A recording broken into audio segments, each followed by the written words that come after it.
Kunjungan Menteri Angkatan Bersenjata Prancis Florence Parly ke Istana Merdeka Jakarta membawa babak baru kerjasama pertahanan antara Indonesia Prancis. Selain kerjasama pengembangan industri pertahanan dan permintaan Presiden Joko Widodo agar Prancis mendukung presidensi G20 Indonesia, juga ada kepastian pembelian sejumlah alutsista buatan Prancis. Hari Kamis, Menteri Pertahanan Prabowo Subianto dan Menteri Florence Parly mengumumkan kesepakatan kontrak pembelian 6 jet tempur Dassault Rafale yang dari total pembelian 42 pesawat yang disepakati Indonesia dan Prancis. Selain itu, Indonesia juga menjajaki pembelian 2 unit kapal selam Scorpène. Melalui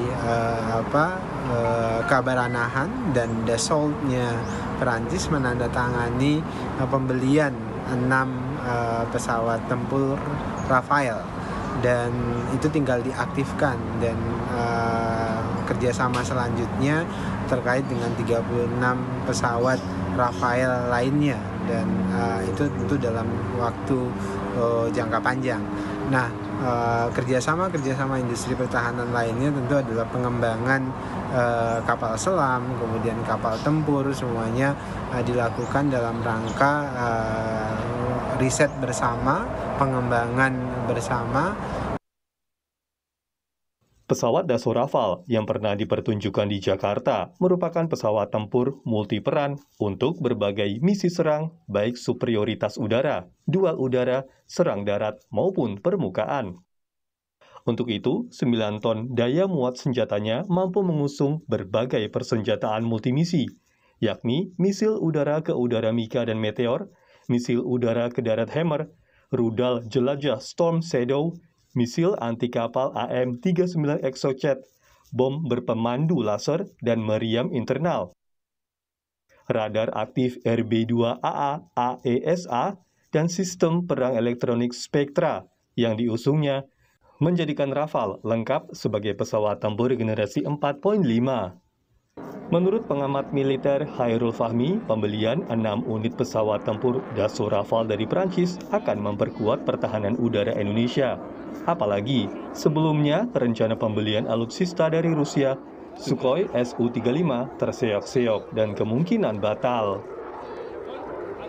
Nah, ke depan harus dipastikan bahwa MRO ini benar-benar terwujud, ya, sehingga kita bisa menjalankan kegiatan pemeliharaan dan perbaikan sepenuhnya di dalam negeri untuk pesawat Rafale ini atau pesawat-pesawat lain yang sudah dan akan dibeli dari Prancis. Tapi tidak boleh dilupakan juga untuk memastikan kesiapan PT-DI dan industri-industri penerbangan lainnya di dalam negeri untuk mempersiapkan diri dan kemampuannya dalam rangka menjalankan skema ini.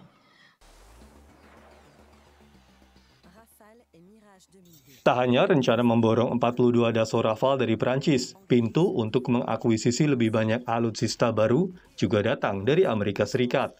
Dalam laman resminya, Agensi Kerjasama Pertahanan dan Keamanan Amerika Serikat atau DSCA mengumumkan Departemen Luar Negeri menyetujui penjualan 36 unit pesawat tempur F-15ID lengkap dengan beragam perangkat penting, serta sejumlah peralatan militer lainnya. Namun, belum ada pernyataan resmi dari Kementerian Pertahanan RI mengenai kabar ini. Berdasarkan data Global Firepower 2022, kekuatan tempur udara yang dimiliki Indonesia terdiri dari 41 pesawat tempur, 23 pesawat serang, 66 pesawat transport, 126 pesawat latih, 17 pesawat misi khusus, 1 pesawat tanker, 172 helikopter, dan 15 helikopter serang. Namun, jumlah ini terbilang kurang, mengingat luasnya wilayah teritorial Indonesia dan alutsista yang ada juga terdiri dari berbagai spesifikasi maupun fungsi. Khusus pesawat tempur misalnya, jumlah 41 unit masih jauh dari jumlah ideal antara 100 hingga 120 unit. Pembelian alutsista memang menimbulkan dilema bagi Indonesia. Di satu sisi, pertahanan memerlukan perkuatan apalagi untuk menuntaskan target kekuatan pokok minimum atau MEF. Di sisi lain, anggaran yang dibutuhkan sangat besar dan dihadapkan pada banyak prioritas, termasuk penanganan pandemi. Tim Liputan Kompas TV.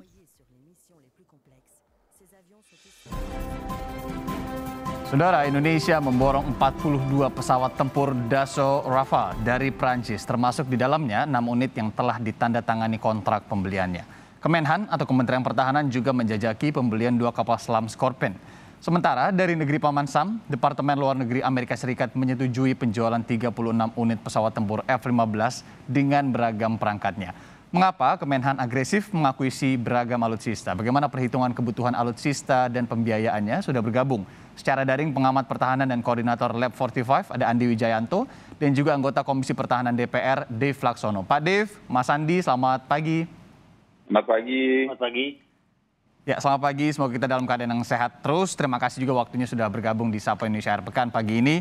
Pak Dave, Mas Andi. Saya ke Mas Andi dulu. Mas Andi, seperti yang memang tadi juga saya tanyakan sedikit begitu ya. Ini kan usulan penjualan ini di waktu yang momennya hampir bersamaan dari Perancis maupun juga dari Amerika Serikat. Ada Dassault Rafale dan juga F-15ID begitu. Kenapa pada akhirnya kalau Anda melihat pertimbangan Kementerian Pertahanan ini memborong dari Perancis pada akhirnya? Yang saya lihat tentang paket yang disetujui antara Indonesia dengan Perancis ya. Kalau dari sisi jenis pesawat tempurnya, ya Rafale ini setara dengan F-16, baik Block 65 maupun Viper, setara dengan F-15EX, dengan Sukhoi 30, Euro Typhoon, dan seterusnya. Tapi memang kalau dari sisi harga, dari sisi misalnya nanti operasional terbang, yang paling efisien tetap saja F-16 Viper yang juga kita sudah punya. Namun paket di belakangnya yang mungkin lebih menarik ketimbang yang lain. Ketika Pak Prabowo awal-awal menjadi Menhan, itu mencoba untuk Euro Typhoon dari Austria, tapi tidak mendapatkan yang baru dan tidak mendapatkan paket offset yang diinginkan. F-16 maupun nanti F-15 ID, saya juga masih kita harus melihat apakah nanti ada paket-paket offset transfer teknologi sesuai yang dimandatkan oleh Undang-Undang Industri Pertahanan. Tapi dengan Perancis, dengan Dassault, paket offsetnya terlihat jelas. Ya mulai dari fasilitas perawatan pemeliharaan yang akan ada di Indonesia, sampai pelatihan, sampai nanti ada kerjasama dengan PT LAN untuk avionik, PT Pindad untuk amunisi, itu terlihat jelas. Tentunya keinginan kita produksi bersama antara Indonesia dengan Perancis. Tapi Perancis itu mensyaratkan kalau untuk produksi bersama, jadi kalau katakanlah ingin membuat joint venture antara Dassault dengan PTDI, jumlah minimum itu 100 pesawat tempur. Pembeliannya? Karena kita belum mencapai jumlah minimum itu, maka paket offsetnya belum yang maksimum untuk produksi bersama, joint venture, tapi ini merupakan langkah baik untuk menuju nanti ke arah kemandirian industri pesawat tempur Indonesia. Oke, berarti yang dilihat juga bukan hanya pembeliannya ya, 42 pesawat begitu, tapi bagaimana paketnya. Anda sebutkan juga offset, transfer teknologi, dan juga edukasi-edukasi lainnya, termasuk juga target ke depannya yang 100 pesawat dengan harapan nanti bisa joint venture untuk pembuatan pesawat itu, Mas Andi ya? Ya.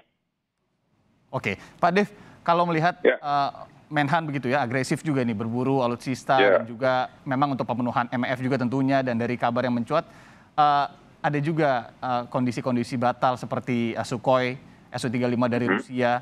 Ini apakah menurut Anda Kementerian Pertahanan sudah tepat melakukan agresivitas untuk pembelian alutsista, mengakuisisi hingga sejauh ini di saat ini? Ya, kalau soal kebutuhan pesawat itu memang sudah sangat urgent. Kita melihat berapa jumlah pesawat tempur yang kita miliki, yang operasional, dan juga ancaman keamanan di beberapa titik-titik seperti di Laut Natuna Utara, ya di bawahnya Laut Cina Selatan, dan juga di beberapa dan juga dengan ada perjanjian baru dengan Singapura. Ini kita membutuhkan kedikdayaan dirgantara yang kuat di wilayah udara Indonesia.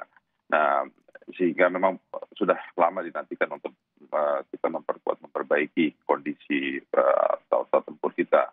Nah, memang cuma ada beberapa hal yang menjadi pertanyaan bagi saya ataupun juga beberapa kawan-kawan di DPR ini, terlebih kepada kemampuan ekonomi kita sendiri untuk melakukan pengadaan ini. Ya memang di yang kita saksikan baru hanya membaca di media massa ya. Di DPR ini kita belum dibahas karena memang belum ada kesempatan lagi. Beberapa waktu yang lalu, cukup lama ya, beberapa bulan itu Pak Prabowo sempat memaparkan rencana-rencana untuk pembelian sejumlah alat tempur. Waktu itu dibahaskan secara general untuk 3 matra, tidak spesifikasi untuk pesawat tempur saja. Nah, yang kita lebih concernkan itu adalah bagaimana mengoperasionalkan pesawat ini, mengingat apalagi pesawat ini jenisnya berbeda dengan yang kita miliki, sehingga berarti segala sesuatu halnya itu ground facility-nya, maintenance-nya, pilot-nya, trainingnya, semuanya itu kan berarti harus pengadaan baru. Nah, lalu jangan sampai kita membeli sejumlah peralatan tempur yang mahal dan yang canggih, akan tetapi penggunaannya itu juga minim. Ya, kalau kita lihat itu kayak tank Leopard ataupun juga Apache kita miliki, itu tidak terlalu dioptimalkan di dalam operasi-operasi yang dikondisi di Indonesia gitu. Nah, misalnya seperti di Papua dan lain-lain, karena berbagai macam hal. Nah, maka itu ketika ini sudah dipastikan kita akan membeli, ya kapanpun itu barang itu ada, segala macam sesuatu hal itu long term planning itu diperhitungkan secara masak, sehingga jangan sampai peralatan yang harganya miliaran dolar ini akhirnya tidak berguna secara optimal. Oke, Pak Dev, kalau yang memang terakhir begitu yang tadi Anda sebutkan, memang perencanaan pembeliannya secara general ini juga sudah diterangkan oleh Kementerian Pertahanan. Anda melihat realistis untuk memenuhi target dari kekuatan pokok minimum atau minimum essential force di tahun 2024 yang targetnya tidak main-main ya, 100% begitu? Ya, ya itulah target 100% dengan dalam waktu yang sangat dekat ya, 2024. Jadi berarti kan hanya apalagi ada kondisi-kondisi pandemi begitu ya Pak Dev. Nah, ya itu yang saya lebih concernnya kepada itu.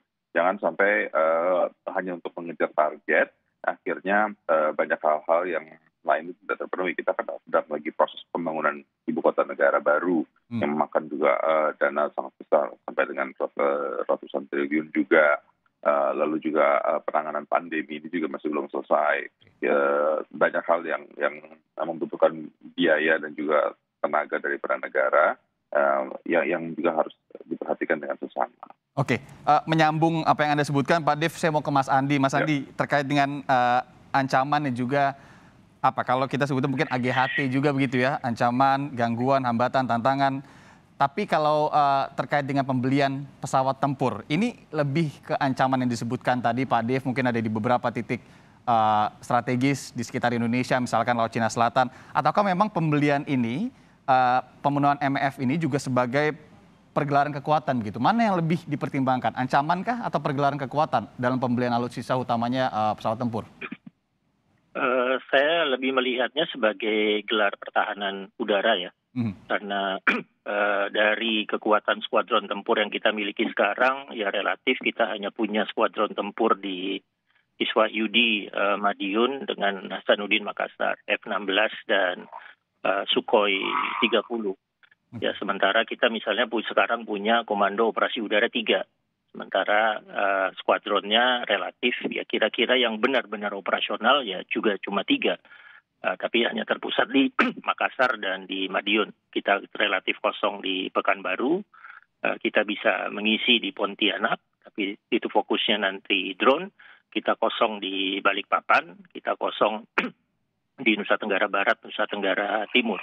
Ya, sementara nanti koopsnya harus memiliki bisa sampai minimal 4 pangkalan untuk skuadron tempur, dan itu memang membutuhkan antara 10 sampai 12 skuadron tempur itu. Okay. Yang menarik dari perencanaan yang dilakukan oleh Pak Prabowo di Renstra 2020 sampai 2024, Pak Prabowo itu menginginkan agar kondisi pemeliharaan perawatan untuk semua alutsista termasuk pesawat tempur itu 100%.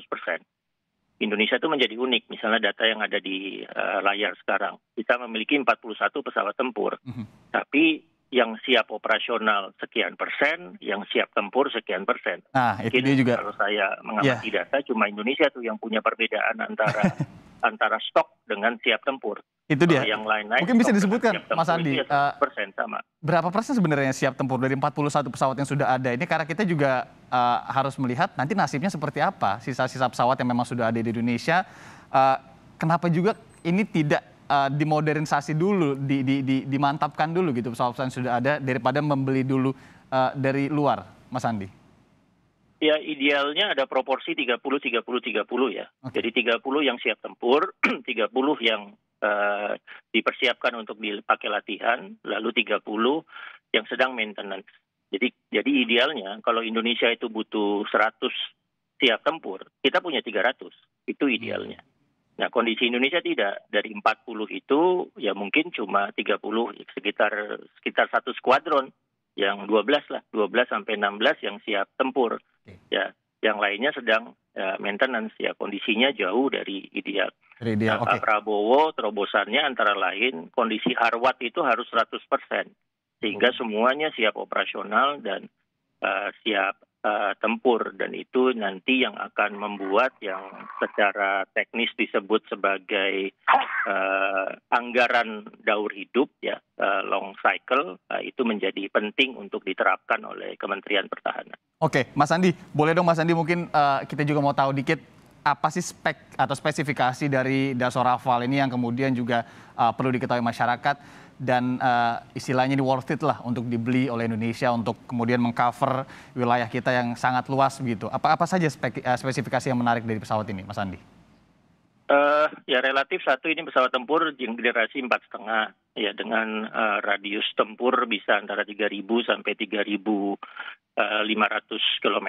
Jadi kira-kira kalau dia ditempatkan di Makassar bisa mencapai titik Natuna Utara, lalu melakukan dogfight di sana 10-15 menit. Dia bisa dilengkapi dengan rudal permukaan-permukaan, ya air to air, bisa rudal dari air ke darat, lalu bisa juga rudal anti kapal, jadi cukup lengkap. Ini sejenis dengan F-16 Viper, sejenis dengan F-15EX, Euro Typhoon, Sukhoi 30 ya, jadi berada dalam generasi 4,5 ya, dipergunakan oleh Perancis dalam beberapa operasi tempur. Kita mungkin negara setelah Perancis ada India, ada Uni Emirat Arab, kemungkinan Mesir juga akan mengoperasikan Rafale Dassault ini. Selain Perancis, pembeli terbanyaknya Uni Emirat Arab, lalu setelah itu India. Nah, dengan India yang menarik karena kemungkinan akan ada Rafale India diproduksi oleh India, tapi dengan syarat tadi India membeli minimal 100 pesawat tempur Rafale dari Dassault.